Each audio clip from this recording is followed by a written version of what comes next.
भीमराव अंबेडकर समाज सुधारक और राजनेताओं में से एक थे। उन्होंने समाज को सुधारते और समानता दिलाने के लिए उन्होंने दिन रात एक कर दिया और अपनी पूरी जीवन खपा दी। और इसी संघर्ष में उन्होंने भारत का संविधान लिख दिया।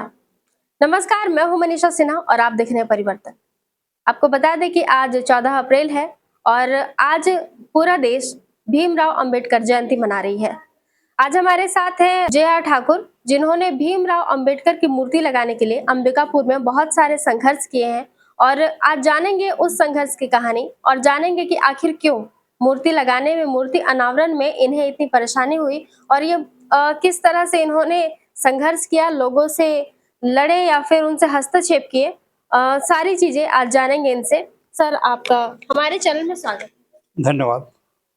जिस तरह से आपने बताया कि मूर्ति अनावरण में और मूर्ति यहाँ पे लगाने में बहुत परेशानियां हुई हैं, किस तरह से परेशानी हुई थी? जी, हम लोग जो है अनुसूचित जाति जनजाति अधिकारी कर्मचारी संघ के नाम से 1999-2000 में एक संगठन का वो निर्माण किया था और बाबा साहब अम्बेडकर के मूर्ति निर्माण के पूर्व जो बैठकें होती थी, चर्चाएं होती थी, तो बाबा साहब अम्बेडकर का जो एक सूत्र था, शिक्षित बनो, संगठित रहो और संघर्ष करो। इसी फार्मूले पे चल करके हम लोगों ने जो है कार्य करना यहाँ आरंभ किया। और सन 2000 में ये मध्य प्रदेश राज्य था और काफ़ी स्थिति जो है खराब थी, माने शिक्षा की स्थिति भी और भी लोगों की जो सामाजिक स्थिति थी वो खराब थी। तो उनकी जागरूकता के लिए एक ऐसे महापुरुष का माने मूर्ति यहाँ स्थापित हो ताकि लोग उनको देखें, जानें, समझें, उनसे प्रेरणा लें और उनके द्वारा लिखे गए साहित्य का अध्ययन करें ताकि उनको जो है जीवन में आगे बढ़ने की प्रेरणा मिल सके। भीमराव अंबेडकर जो हैं संविधान के लेखक हैं, उसके अलावा भी इतने सारे परेशानियां क्यों हुई थी यहाँ पे उनकी मूर्ति अनावरण में? बाबा साहब जो है पूरे देश के लिए काम किए, चाहे स्त्री हो, पुरुष हो, महिला हो, बच्चे हो, युवा हो, वृद्ध हो। और उनके जो संविधान में शिक्षा, समता, न्याय और बंधुता, ये 3 चीज़ें थी। लेकिन समाज में इन चीज़ों को लेकर के कुछ लोग जो है चलते नहीं हैं, कुछ विघटन पैदा करना चाहते हैं। तो हम जो एक अच्छे कार्य के लिए आगे बढ़ रहे थे, तो उसमें कुछ बाधाएं जो आ रही थीं, उन बाधाओं को जो है हम लोगों ने दूर करने के लिए जो है हमारे कई साथियों का उसमें सहयोग रहा। संगठन के अलावा जो है बाहर के लोगों का भी फिर हमको सहयोग मिला कि बाबा साहब अम्बेडकर की मूर्ति यहाँ स्थापित हो रही है, अच्छी बात है। लेकिन उस बीच कुछ लोगों ने ये भी था कि मूर्ति स्थापित न होने पाए और उसका कारण ये बताते हैं कि जगह छोटा पड़ जाएगा, सकरा हो जाएगा, दुर्घटना हो जाएगी, कई तरह की बातें लोग ये करके आपत्ति डालने का प्रयास किए थे। लेकिन हम लोगों ने जो है ऐसे न्यायिक प्रक्रिया का सहारा ले करके उन बाधाओं को दूर किया और अंततः 11/11/2000 को जो है मूर्ति की स्थापना भारत के उस समय के जो है मुख्य चीफ जस्टिस थे के.जी. बालाकृष्णन साहब, उनके हाथों से ही मूर्ति का अनावरण हुआ। कितने लोग थे आपके साथ संघर्ष में और कितने लोगों ने आपका साथ दिया? पूरा संगठन उस समय सरगुजा जिला एक था और हमारा संगठन जो है सरगुजा जिले के सभी जिलों में फैला हुआ था। कुसमी, शंकरगढ़, आपका राजपुर, इधर सीतापुर, बलरामपुर, सब जगह हमारे लोग काम कर रहे थे और सब लोगों ने सहयोग किया कि बाबा साहब अम्बेडकर की मूर्ति स्थापना वहाँ करना है। इसके लिए आर्थिक रूप से, मानसिक रूप से लोगों ने सहयोग किया।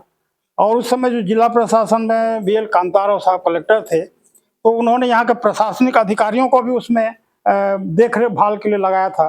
जैसे जी.एस. धनंजय साहब जो बाद में यहाँ कलेक्टर बन के आए थे, उस समय अपर कलेक्टर थे 2000 में यहाँ, और सुधाकर खलखो साहब एसडीएम थे। तो इन लोगों को भी उन लोगों ने, कलेक्टर साहब का निर्देश था कि वहाँ किसी प्रकार का कोई अड़चन, कोई बाधा पैदा मत हो, इसलिए आप जो है बीच बीच में जाकर वहाँ उसको निगरानी करो। और स्वयं कलेक्टर साहब जो आकर के उसको देखते थे। लगभग कितने वर्ष लग गए होंगे इसको दिलवाने में?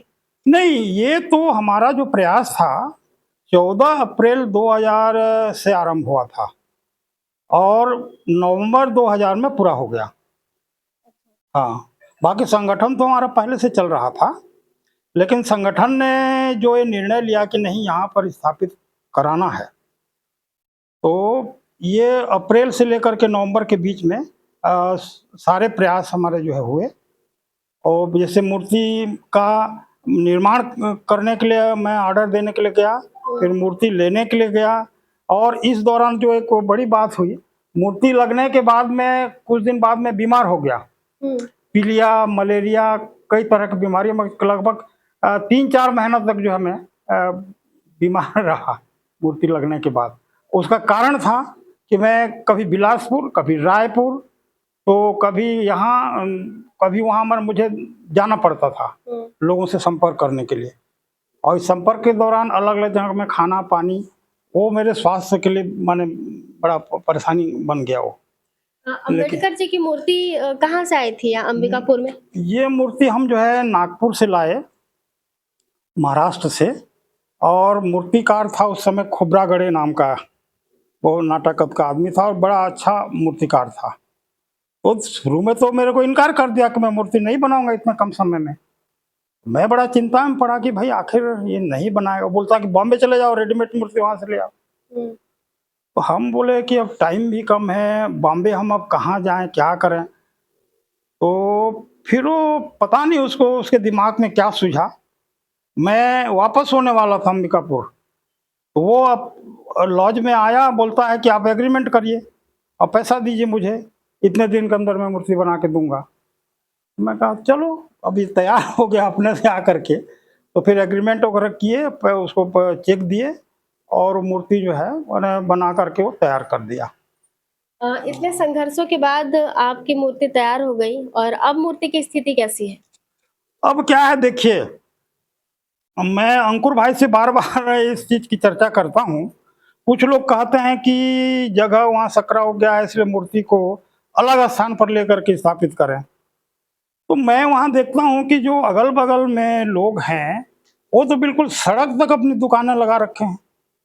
इसके वजह से वहाँ जो जगह छोटा पड़ रहा है, न कि मूर्ति की वजह से छोटा हो रहा है।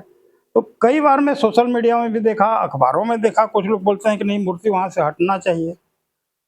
तो उस समय भी लोग बाधा खड़ी कर रहे थे। आज भी मैंने कहना चाहिए कि मूर्ति के प्रति लोग की भावनाएं अच्छी नहीं है, वो वहाँ नहीं रहने देना चाहते हैं। तो इस प्रकार के कुछ लोग हैं, समाज में रहते हैं, सभी अंगुलियां तो एक बराबर होती नहीं हैं।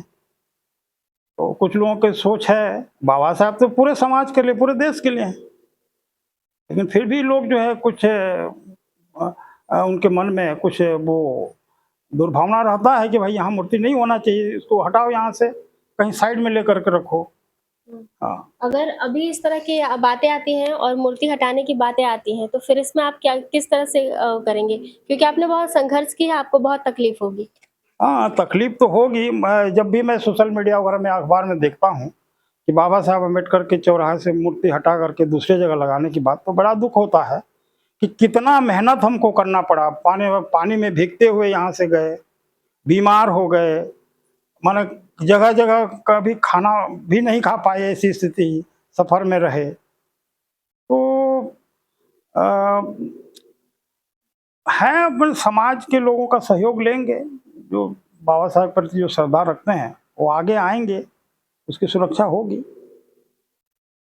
अभी भी कुछ कार्य चल रहा है क्या इस बात को लेकर के? कार्य तो अभी कुछ नहीं चल रहा है। केवल सोशल मीडिया में ही देखने पढ़ने सुनने को मिलता है कि इसको हम कॉलेज के सामने उधर जो एक चबूतरा बना है वहाँ ले जाएंगे।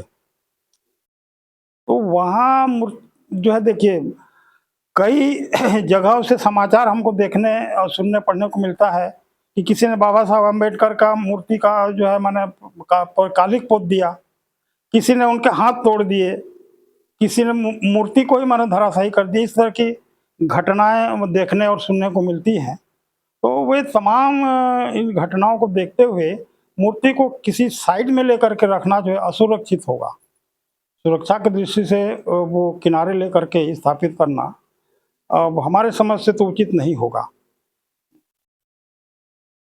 आप सुन रहे थे जे.आर. ठाकुर जी को। इन्होंने जिस तरह से संघर्ष किया है और जिस तरह से मूर्ति स्थापना में कार्य किया है, जिस तरह से अपने संघर्ष किए हैं, उन सभी को देखते हुए अगर इस अभी मूर्ति को जो यहाँ पे स्थापित है अम्बेडकर चौक में, अगर उसे हटा दिया जाता है, तो वाक़ई बहुत ही निंदनीय होगी। और आगे देखते हैं कि क्या कहती है शासन, क्योंकि शासन का लगातार आते रहा है कि 4 लेन बनाना है और वहाँ से मूर्ति को हटवाना है। अब आगे क्या होगा ये तो देखने वाली बात है।